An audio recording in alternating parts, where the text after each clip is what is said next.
I'm Markia. Want to hear something scary?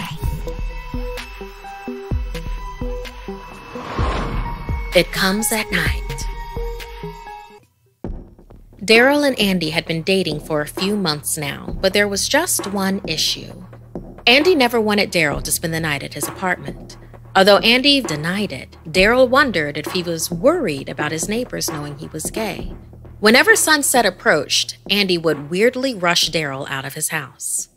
One evening, Daryl asked Andy about it, and it immediately got uncomfortable.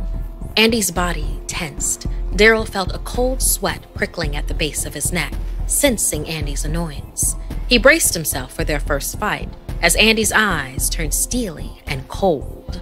But then they warmed just as fast as it had happened, and Andy calmly said, "Just not tonight, babe. Maybe another time." Daryl was confused. It made him feel like he wasn't good enough, despite him being a surgeon at a hospital a few blocks away. Deflated, but thankful to have avoided their first argument, he went home. One night, after a particularly exhausting surgery, Daryl couldn't face the long drive home, and he thought Andy should value his safety over appearances. So he showed up at Andy's door after sundown. As he approached the door, the apartment was unusually quiet and dark. As he lifted his hand to knock, the door shot open, and an icy breeze hit Daryl in the face. Andy coldly stood in the doorframe. "Why are you here?"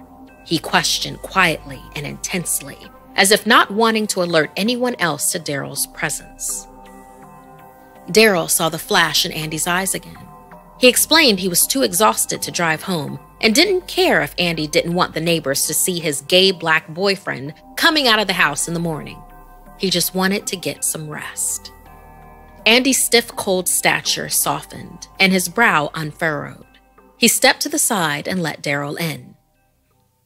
"I'm not embarrassed of you, but you must do everything exactly as I tell you, okay? It's very important to my schedule." Andy laid out the rules.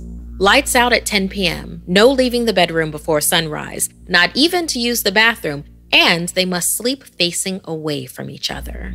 These rules were pretty odd, but Daryl quickly fell asleep, only faintly aware that Andy was wide awake, watching him. Daryl awoke in the middle of the night, his back burning and sticky like it was bleeding. He tried to move, but he was frozen. His eyes searched for Andy as a scream stuck in his lungs. There was something holding him down and clawing at his back, making ribbons of his skin. Andy was nowhere in sight, but in the mirror next to the bed, he could make out a tall, twisted creature with knife-like nails, fiery red eyes, and a sinister smile on its face. He tried to scream, but nothing came out. Before he passed out, Daryl had a disturbing thought. The creature, it looked eerily familiar. He woke again with a start and saw Andy sitting on his knees next to Daryl's side of the bed, crying. "I'm sorry. I never wanted this for you."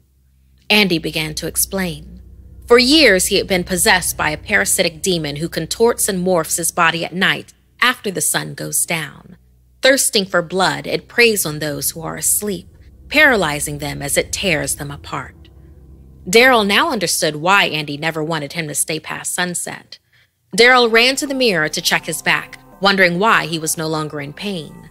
The wounds were gone. Andy informed him, although the demon would inflict suffering during the night, somehow any evidence was gone by morning. Telling Daryl had given Andy strength. They decided they needed to do something immediately and called an exorcist who said he could come that night.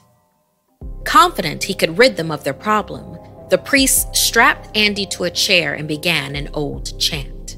Slowly, Andy's body began to twist.